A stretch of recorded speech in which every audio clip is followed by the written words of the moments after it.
Kalau nggak salah hari itu tuh evakuasi korban di Lombok Utara yang ketimpa atap masjid apa sih? Kubah masjid. Jadi di Lombok Utara itu pas saat gempa itu tuh ada satu acara kayak haul gitu. Jadi kan karena itu pas Isya, jadi mereka pas sholat kalau nggak salah. Jadi kayak ketimpa kubah masjid gitu. Ada berapa orang sekitar 50-an, 60-an gitu. Nah itu baru bisa keangkat kubahnya itu setelah 4 harian tuh. Jadi itu mau dibawa ke jenazahnya tuh mau dibawa ke rumah sakit provinsi. Nah, terus ya aku ngambil gambar kan, sampai akhirnya ya aku ngeliat orang digeret ngambil satu, terus ada yang dipapah segala macam. Bahkan aku lihat ada yang sampai mungkin masih tanpa busana gitu kan, masih jalan gitu. Terus aduh, nah itu sebenarnya ngambil gambar dengan tremor. Assalamualaikum warahmatullahi wabarakatuh. Senang sekali saya dapat menemani kalian semuanya di podcast Unek-Unek. Dan pada episode kali ini saya kedatangan tamu yang luar biasa, jauh-jauh dari Lombok datang ke Jogja untuk berbagi cerita. Setiap cerita yang ada di podcast ini kita ambil hikmahnya untuk terus memperbaiki diri. Apa kabar Mbak Dini? Kabar baik Mbak. Jauh-jauh dari Lombok ke Jogja untuk berbagi cerita kepada kita semua. Ini kisahnya tentang pada tahun berapa itu ya terjadi gempa itu Mbak Dini ya? Agustus 2018. Agustus 2018 gempa di Lombok sampai membuat trauma. Kalau ngelihat ke belakang tahun 2018 ya emang gempa paling besar lah kalau bisa dilihat selama hidup saya di Lombok. Dan itu mungkin beda dengan gempa-gempa di daerah yang lainnya gitu ya. Mungkin kalau misalnya dilihat apa yang membedakan? Ada di dulu di mana ya? Medan mana kan sebelumnya itu. Atau mungkin di Jogja juga kan pernah gempa besar. Tapi kalau di Lombok itu gempanya itu kayak gempa besar sekali, nggak berhenti gitu. Maksudnya dia berhenti cuma dalam jangka waktu 1 minggu gempa lagi, dan itu sampai berapa kali? Gempa susulan kan biasanya memang setelah gempa besar terus ada gempa susulan tapi kecil-kecil kan biasanya. Iya tapi ini masih besar, jadi sampai berapa kali gempa ya? 3 kalian. Kondisinya gimana? Lebih kalau nggak salah. Yang pertama ada serangan gempa. Berapa skala Richter itu? Pertama itu kalau nggak salah masih bulan Juli kalau nggak salah. Aku lupa tanggalnya ya. Jadi kalau yang pertama itu gempa 2018 itu pagi subuh kalau nggak salah, habis sholat subuh gitu.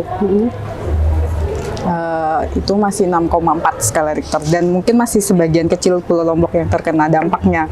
Kalau nggak salah waktu itu cuma di bawah Gunung Rinjani, daerah Gunung Tapi Rinjani kerasa gitu. banget di waktu. Tapi kerasa di rumah itu kerasa. Terus tapi emang dampaknya tuh waktu itu udah banyak yang hancur juga, cuma masih sekitaran Gunung Rinjani. Dan waktu itu ya presiden sempat datang juga, waktu itu masih biasa. Tapi seminggu kemudian tuh baru yang malam abis Isya kalau nggak salah. Nah itu baru gempa yang besarnya besar 6,9 apa 7 skala Richter. Yang kedua itu emang lebih parah, maksudnya udah menjalar sampai Lombok Barat kalau nggak salah yang kena dampaknya waktu itu. Jadi ini Mbak Dini ini kan profesinya sebagai seorang jurnalis ya, waktu itu yang membuat dia harus sampai meninggalkan pekerjaannya. Sebenarnya apa yang terjadi? Karena mungkin saya termasuk media nasional, jadi pas mulai gempa 7 skala Richter tuh udah, terus HP juga udah bunyi terus gitu kan. Tuh belum isu tsunami segala macam kan. Sempat ada isu tsunami ya waktu sempat itu ada. ya? Kayak iya pada keluar rumah semua, pada pergi bawa mobil milih ke bagian timur kalau nggak salah. Karena kan pantainya itu kalau di Lombok bagian barat kayaknya ya jatuhnya. Nah pantainya tuh daerah situlah pokoknya. Jadi kayak banyak orang tuh lebih keluar dan di jalan tuh jadi macet. Nidin ada apa? Tadi ada yang ngirim gambar di Undram waktu itu Undram mana udah roboh gitu. Kalau nggak salah Universitas Mataram yang berdampak banget waktu itu di Mataram yang pas gempa 7 itu Undram gitu. Terus ini Undram banyak yang roboh. Aku cuma dikirimin video sama redaktur buat dikirim karena kan akunku kan nasional. Jadi aku ngirim. Terus aku cuma ngambil suasana di rumah. Dia kebetulan bapakku RT, jadi aku wawancara bapak sendiri gitu kan. Terus aku langsung naikin kayak gitu. Jadi ya cuma ambil sekitaran rumah. Cuma emang besoknya tuh subuh itu udah langsung disuruh ke rumah sakit.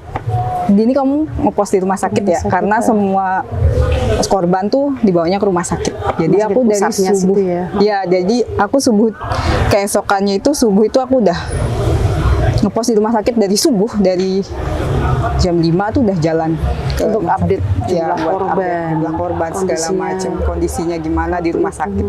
Jadi emang karena aku ngepost di Mataram, jadi kebanyakan di rumah sakit. Gitu. Rumah sakit tuh nyiapin tenda, masih di pelataran rumah sakit kayak di lobi, kayak gitu kan, di tenda luar, jadi nyiapin tenda kayak gitu. Jadi suasananya masih seperti itu sampai akhirnya pas hari Kamis kalau nggak salah, hari Rabu rumah sakit tuh ngedatengin ahli gempa, ahli bangunan, arsitek. Ahli bangunan. Dia manggil ahli bangunan buat ngeyakinin pasien kalau itu kita tuh udah aman gitu, ayo masuk. Itu gitu. berapa hari setelah gempa itu didatangkan? 3 hari apa 4 hari gitu. Jadi setelah yang gempa pertama itu terus Gempa kedua, nah terus 3 hari setelah itu tuh udah kecil-kecil datang, ya, udah terus kecil-kecil. mendatangkan Dan mungkin ahli juga bangunan. udah BMKG tuh udah menyatakan kemungkinan Lombok tidak akan gempa lagi gitu. Jadi BMKG tuh ini sempat mengatakan naikin berita itu ya, himbauan bahwa ini udah aman. Gitu. Iya. BMKG Nah, dan aku udah mungkin udah live report juga ngasih tahu kalau sebagian pasien di rumah sakit udah dibawa naik ke atas, udah menempati ruangan kembali, udah mungkin bakal menjalankan operasi kayak gitu. Pokoknya seperti itu. Terus aku udah naikin berita itu gitu. Keesokannya tuh hari Kamis kalau aku udah naikin itu. Udah hampir semua pasien tuh udah naik, udah masuk udah ruangan. masuk gedung lagi ke posisinya. Nah, terus kalau nggak salah hari itu tuh evakuasi korban di Lombok Utara yang ketimpa atap masjid apa sih? Kubah masjid. Jadi di Lombok Utara itu pas saat gempa itu tuh ada satu acara kayak haul gitu. Jadi kan karena itu pas Isya, jadi mereka pas sholat kalau nggak salah. Jadi kayak ketimpa kubah masjid gitu. Ada berapa orang, sekitar 50-an, 60-an gitu. Nah itu baru bisa keangkat kubahnya itu setelah 4 harian tuh. Jadi itu mau dibawa ke jenazahnya tuh mau dibawa ke rumah sakit provinsi. Nah, aku bilang, Pak, ini akan ada jenazah mau diantar. Aku gimana, masih meliput ini atau balik? Terus dia bilang, ya udah balik aja. Kayaknya itu masih lama. Ntar aku suruh orang kantor aja yang ngeliput kayak gitu. Akhirnya aku balik ke rumah sakit kan. Rumah sakit lagi. Waktu itu nggak ada wartawan sih di sana karena wartawan tuh kayak udah fokus ke kubah itu kalau nggak salah. Kalau katanya. Nah, aku berapa orang? Aku cuma berdua sama TV lokal. TV lokal terus. Jadi mikirnya udah mungkin nggak akan ada update lagi di rumah jadi sakit emang teman-teman tuh itu. Jadi udah pada hilang teman-teman yang di rumah sakit. Jadi aku cuma berdua. Mungkin sudah ada himbauan udah aman kan, dari BMKG. Jadi BMKG juga udah ngimbau aman karena udah 2 kali gempa dan biasanya gempa besar tuh cuma 2 kali paling kali banyak. awal itu doang depan kayak gitu.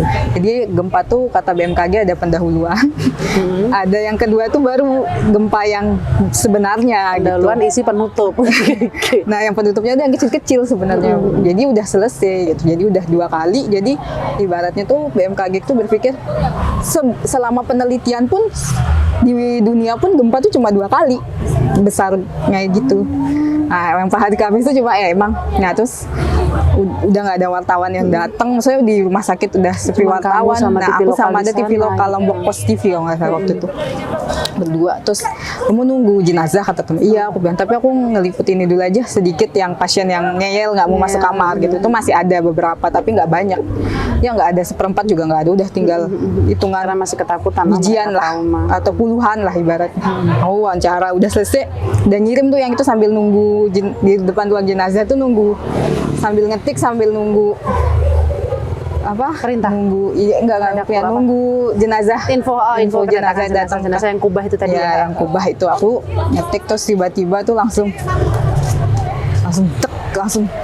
gempa gede banget lagi. Dan itu 6,2 dia itu gede banget. Terus aku gempa yang dari ruangan jenazah itu lari keluar. Aku juga bingung kan, terus aku ikut keluar. Akhirnya gempa dari rumah gitu kan. yang habis masuk keluar lagi semua. Iya, semua keluar. Dan itu dan yang kan tadinya tuh masih ada yang di luaran, yang di pelataran kayak pelataran lorong-lorong rumah sakit tuh langsung pada didorongin semua. Terus tiba-tiba yang dari atas rumah sakit tuh pada lari, ada yang pakai tongkat apa tuh udah turun satu persatu kan. Nah, aku ngambil. Kamu nggak lari dong ya? Karena aku diem masih di depan jenazah.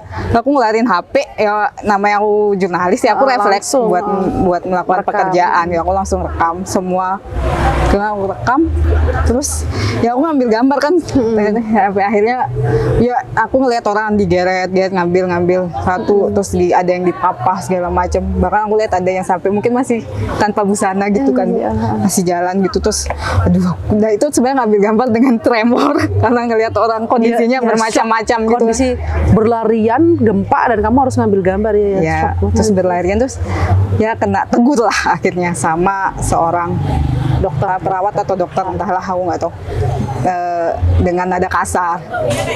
Nah yang ngambil video aja bantuin kayak gitu. Jadi kayak kamu ngapain ngambil video gitu? Padahal ya aku pakai ID card mungkin nggak kebaca atau apa kan. Ngapain ngambil video gini bantuin ini gitu kan. Kayak ini tuh lagi urgen, bantuin, kok kamu mau videoin gitu kan. Aku langsung bingung, aku sampai gitu. Oh iya gitu.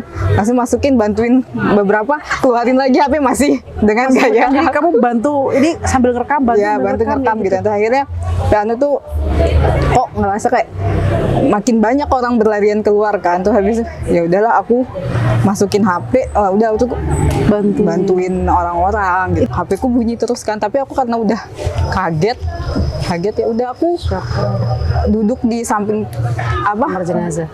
Nggak kamar jenazah, samping tenda buat pasien. Jadi ada tenda, dia udah masang tenda yang gede gitu buat pasien. Pasien kalau emang posisinya udah darurat gitu sebenarnya. Aku duduk di situ sambil naikin kaki, sambil begini, sambil gemeteran, terus ngambil HP kan. Udah banyak telepon lah segala macem.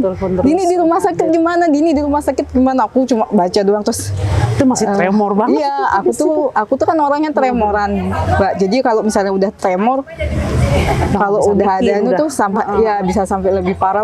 Mana itu posisiku aku sendiri. Jadi yang teman Lombok Pos itu pergi ke depan, kalau nggak salah lagi pergi ke depan rumah sakit, dia mau ngambil apa gitu, katanya ada titipan keluarganya atau apa gitu, terus dia ke depan. Jadi aku sendirian, terus aku duduk, terus tiba-tiba temanku tuh datang, gini kamu kenapa? Karena aku udah gemeteran posisi kaki ngangkat, terus aku duduk, ya udah, terus temanku tuh datang terus bilang, kamu kenapa dia gitu? Nggak apa-apa bang, aku bilang gitu. Yuk, kenapa kamu kayak mau nangis? Gak apa-apa, aku bilang gitu. Terus telepon bunyi terus aku udah, kemudian akhirnya aku angkat, aku bilang sama kantor, ya Pak, saya bakalan nyelesain kerjaan saya sebenarnya. Maksudnya udah tunggu aja gitu, jangan banyak nanya. Aku WA direkturnya sih waktu itu, Pak di mana, aku mau update direktur rumah sakit ya. Aku mau update kondisi. Oh iya Dini, aku di depan. Udah, terus aku cari direkturnya, udah aku update kondisi. Aku selesaiin kerjaan hari itu juga. Terus aku bilang sama redakturku, udah ya Pak, aku udah naikin semua yang suasana rumah sakit, udah aku naikin semuanya, udah aku update. Aku bilang, aku izin pulang ya, aku bilang gitu. Dan entah kenapa terus sampai rumah belum masuk, motorku masih depan gerbang, aku nangis. Tiba-tiba itu nangis yang sampai rumah langsung. Langsung nangis semua kejadian, kayak ya Allah, aku kenapa dan ya, aku bilang melepaskan semua gitu. Iya, aku nangis di depan rumah tuh, aku nangis. Kaget dong orang tua, kamu kenapa? Iya kaget. Nah itu jadi pas pulang tuh emang lagi rame dan aku nangis. Dia kenapa? Pada nanyain kan, kenapa Din, kenapa? Nggak tahu, aku nggak tahu. Pokoknya aku nangis yang bener-bener sampai kayak gitu, sampai yang kayak sampai nggak bisa susah napas gitu. Iya, kayak gitu sampai kayak gitu, sampai yang kamu nggak apa-apa. Tapi pas gempa tuh baru ngerasa ternyata pekerjaan ini banyak manfaatnya, bukan cuma sebenarnya ngerasa kayak oh begini ya ternyata jadi jurnalis, ternyata kita bermanfaat bagi orang gitu. Apa yang menurutmu yang pekerjaan ini memberikan manfaat apa? Jadi pas itu tuh aku kalau nggak salah liputan sekolah yang kayaknya tuh nggak banyak teman-teman yang ngeliput ke sana gitu. Jadi aku ngeliput salah satu sekolah yang emang benar-benar hancur habis gitu. Sampai ini. Iya, terus dia tuh waktu tuh udah mulai kayak ngajak sekolah anak muridnya gitu. Jadi dia belajar di luar gitu barengan gitu. Aku ngeliput itu gitu. Nah, ternyata berefek gitu loh, Bu. Maksudnya aku kan kalau bikin berita aku nggak pernah mikir ini efeknya apa sih ke depan gitu kan. Aku nggak pernah mikir kayak gitu. Jadi pas gitu tuh kayak belajar di luar, aku ngeliput, terus aku naikin ya naik nasional juga gitu kan. Terus ternyata tuh keesokannya tuh kalau nggak salah pas berapa minggu atau berapa bulan setelah gempa, pas semingguan gitu tuh sekolah itu dapat bantuan tuh cepet banget. Jadi kayak liputan ya, jadi dia cepet banget dan dia mungkin karena dia terpencil banget sekolahnya, maksudnya masuk gang gitu kan. Terus kayak dia bilang, kepala sekolahku terima kasih sama kamu karena habis beritamu tuh kayak MNC peduli, terus kayak apa peduli gitu itu pada dateng gitu, terus sampai mereka tuh kayak nginep di sana, jadi kayak anu tuh nginep di sana terus bantuin kayak bangun kayak gitu, dia bilang itu jadi cepet ya kak. Iya bu, aku bilang kayak gitu kan. Terus aku kaget kan, iya aku bilang iya kak, aku bilang kayak gitu. Tapi apa yang membuatmu memutuskan untuk oke aku selesai deh, give up gitu? Salah satunya mungkin ya dulu tuh sempat kepikiran juga masalah gempa, cuma tapi pada saat ngerasa ya sebenarnya bermanfaat gitu kan, cuma ya kalau mau dilihat lagi ya kalau bertahan terus sebagai jurnalis kadang capek juga, mungkin ya banyak hal sih Bu. Ada sebetulnya masuk ceritain Nggak apa-apa, malah aku capek berharap ini kayak gini.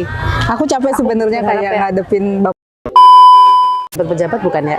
ya seperti itu. Aku capek juga, maksudnya kayak ya kalau ketemu tuh kadang